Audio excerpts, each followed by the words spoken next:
बहुत समय पहले की बात है। हिमालय की गोद में एक छोटा सा गांव था, जहां एक गरीब ब्राह्मण धर्मदास अपनी पत्नी और छोटे बेटे के साथ रहता था। धर्मदास शिवभक्त था और पूरा साल भगवान शंकर की पूजा करता था, लेकिन श्रावण मास में वह विशेष रूप से उपवास रखता, रोज गंगाजल से शिवलिंग का अभिषेक करता और नमः शिवाय का जाप करता। धर्मदास के जीवन में बहुत कठिनाइयां थी।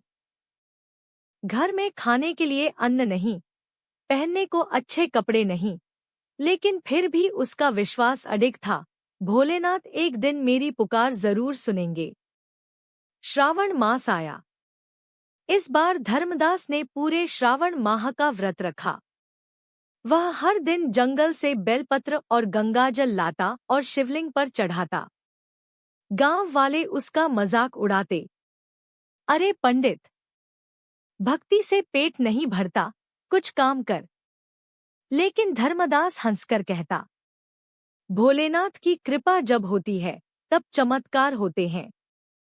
एक दिन एक साधु वेश में शिवजी स्वयं आए और धर्मदास से भोजन मांगा। धर्मदास के घर में कुछ नहीं था, परंतु उसने अपनी पत्नी से कहा, जो भी थोड़ा बहुत बचा है उस महात्मा को दे दो। पत्नी ने बची हुई रोटियां और कुछ दाल उन्हें दे दी। साधु ने मुस्कुराकर कहा, तेरी भक्ति और सेवा को महादेव ने स्वीकार किया है। कल सुबह तेरे जीवन में बदलाव आएगा। और वो साधु अंतर्ध्यान हो गए। अगली सुबह का चमत्कार। सुबह जब धर्मदास उठा तो देखा कि उसके आंगन में एक सोने से भरी मटकी पड़ी है और एक शिलालेख है। श्रावण मास में जो सच्चे मन से मेरी पूजा करता है, मैं उसकी हर मनोकामना पूरी करता हूँ। गांव वाले हैरान रह गए। सभी ने धर्मदास से क्षमा मांगी और उसके साथ मिलकर श्रावण मास में व्रत और शिवपूजन शुरू किया। कहानी से सीख।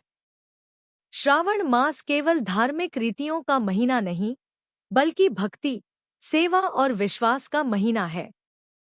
सच्ची भक्ति कभी व्यर्थ नहीं जाती। भगवान शिव अपने भक्तों की परीक्षा तो लेते हैं, लेकिन अंत में उन्हें कभी खाली नहीं लौटाते। श्रावण मास की विशेषता।